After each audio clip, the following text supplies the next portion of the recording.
What's up, good peoples? It's me, Clifton Brantley. Listen, I want to share with you guys today something uh, that you may not be familiar or aware. Uh, Let me say aware about.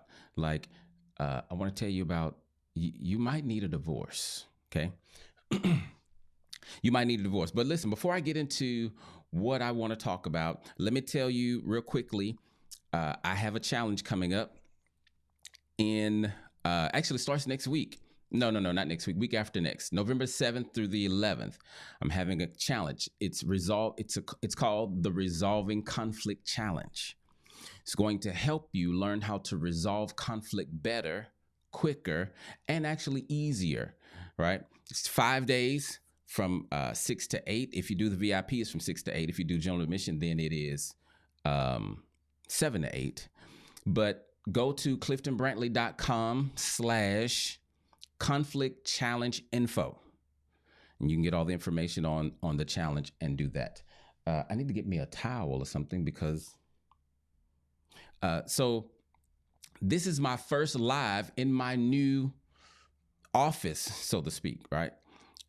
It's still a home office, but I moved and I kind of got it set up, almost the same. But the ventilation in here is not good, and I don't want to turn the ceiling fan on, and I'm already starting to sweat. So I need to get a towel so that my head won't be shining, and all I have is paper. Oh, that's another thing.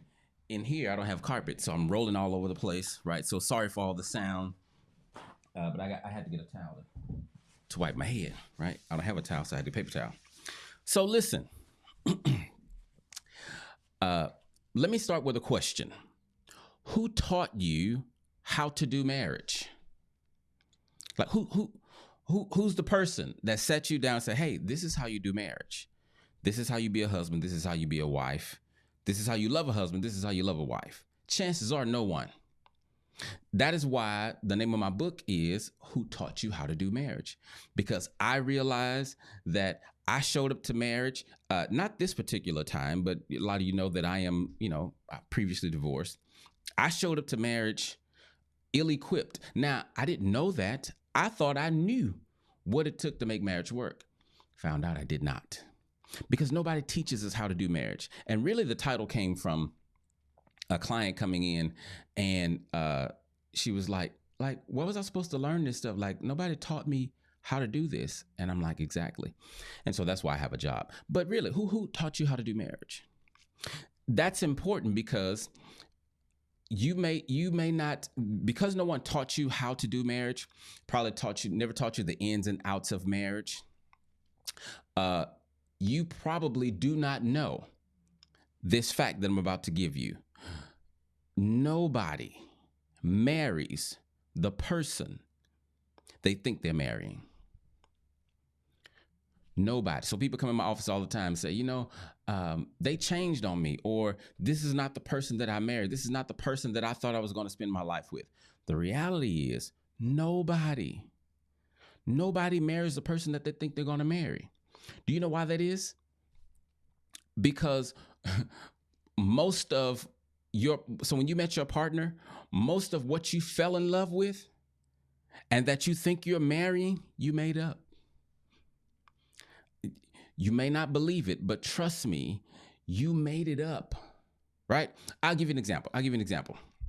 Real quick example. Let's say, all of us humans are different. All of us have different lenses. All of us desire different things, from the person that we're dating. So let's say there's this woman, and all she's dated were men who were not. So first of all, let's say she was raised by a dad who was chivalrous, right? He opened doors for her mom. He opened doors for her, and he taught her, hey, this is the kind of man that you want to marry, basically, right? Someone who is chivalrous and will, and let's say she attached chivalry with romance, right? He's very romantic, right? So she's been dating these guys who are opposite of that, right? Some of them are good guys, but they don't open her doors. They don't buy her flowers. Like, they don't do those chivalrous things. So then she meets this guy, and soon as they meet, the first time they go out, he opens her door, right? He has flowers and a card. He does all of these things. And the main thing for her, for whatever reason, she got stuck on, like, if he opens the door for you, he's a chivalrous man. Now, many of you would probably agree, if a man opens the door on a consistent basis, I can assume he's chivalrous, right? So here's what happens. They start dating and they got chemistry and stuff, right? So he's still doing, the chivalry thing, right? Then they get married. When they get married, he starts to slow down on the opening doors and mainly open the doors, because I want to make sure I want to make this example not to have too many branches on it, right? So he pulls back on opening the doors.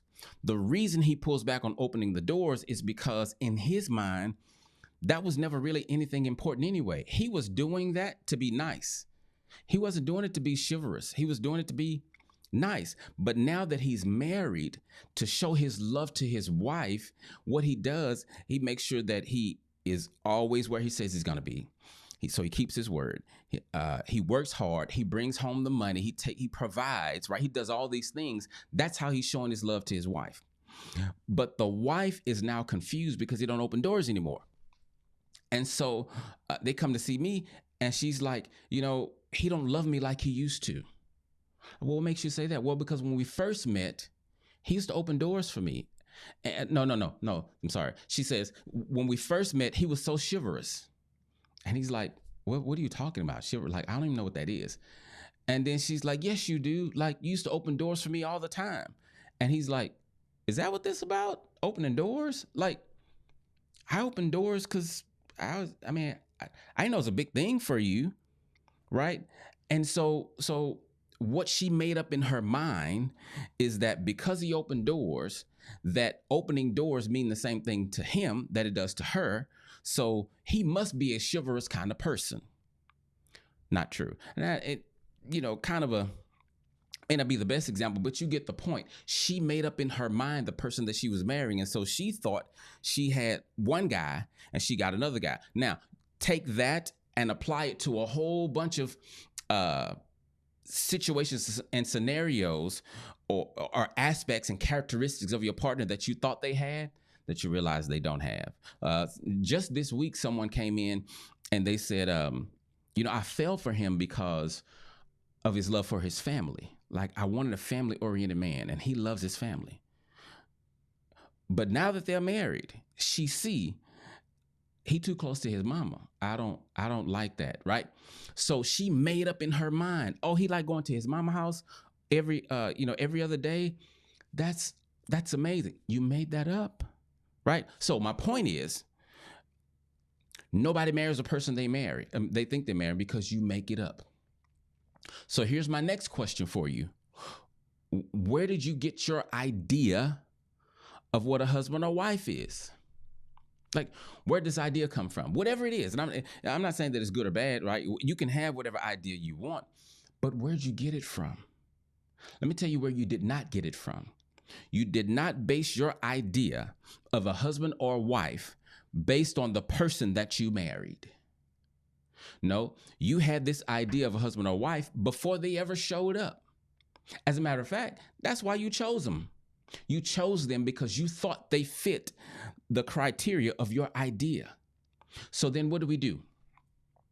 We get married. Now, remember, your idea of a husband or wife is formed long before you meet your partner. But then you get married and you try to force this person into a spouse box. Or let's just say a box, because my S's and stuff get all mixed up. You try to force this person into a box that you created, but you created it and it wasn't designed for them.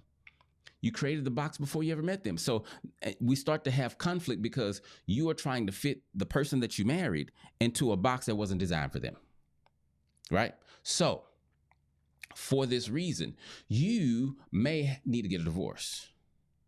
Why? Because you're married to the wrong person. What do I mean by that?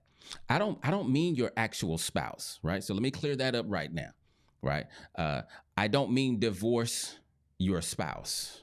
I don't mean go to the courts and actually get a divorce. Here's what I mean. In your mind, You need to divorce your idea so you can stay married to your reality. I'm going to say that again.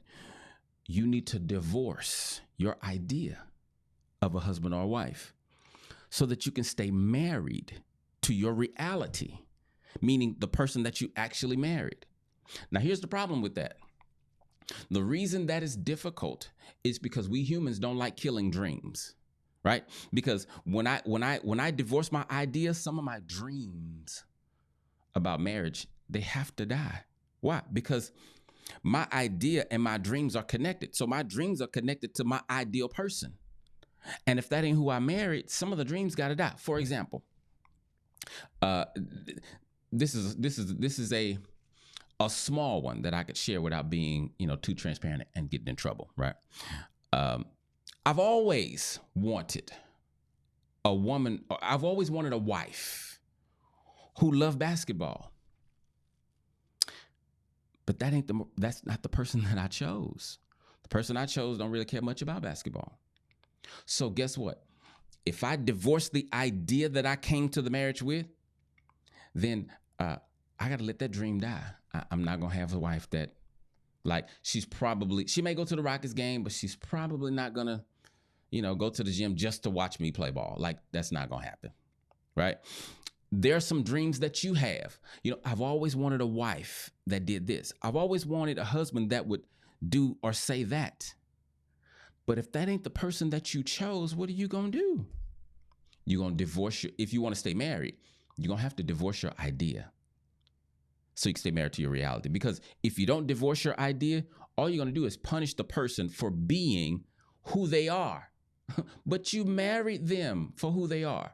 Well, you didn't, because you actually made it up. But that doesn't mean you get to check out now, because guess what? They did the same thing for you. And yes, they need to divorce their idea of a husband or wife so they can stay married to you. But this is very important because so many people come into my office and the things that they're complaining about, I don't want to be the one always planning. Like, I want him to plan some stuff. And that brother has never been a planner all of his life. Now y'all get married, he's 38, and you want him to start planning? That ain't the person you married. You're going to have to divorce that idea. Because there are some good qualities that he has. Like, play to your strengths, let him play to his strengths. But stop trying to make your partner be who you want them to be. Like, I did that in this marriage. When I first got in this marriage, I was trying to make my wife be who I wanted her to be. Now, I didn't know that, and you may not know it either. Because, like, people usually don't, in their mind, think, you know what? I'm going to change them. You know what? I know who they are. I'm going to take them from where they are and make them who I want them to be. Well, I ain't going to say nobody does that. Nobody in their right mind does that. And I'm in my right mind, right? At least, yeah, I guess that can be debated.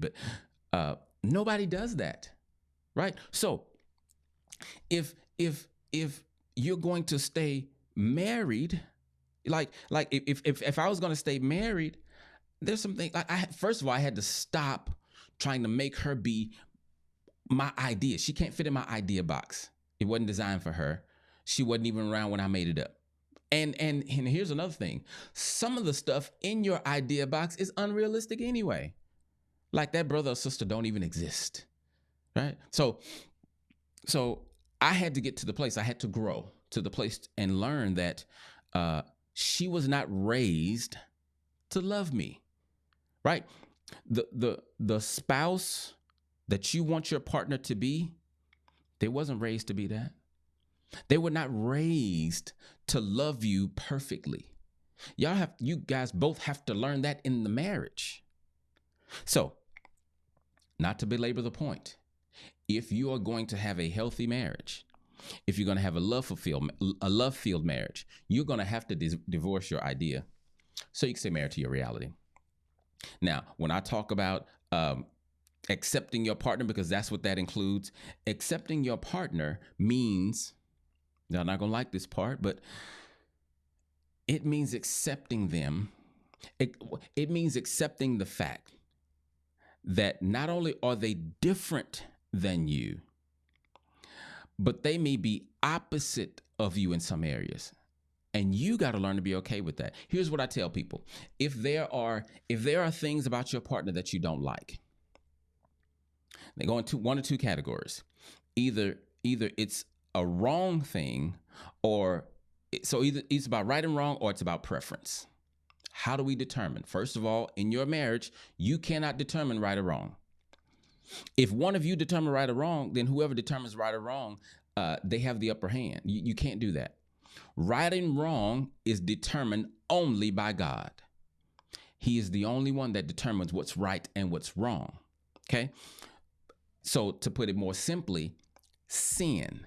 So if the issue that you have with your partner is not a sin issue, then that's just your preference. So if it's a sin issue, your role is to pray for them and be patient as God works with them, not you. It's not your job to change them. It's your job to love them.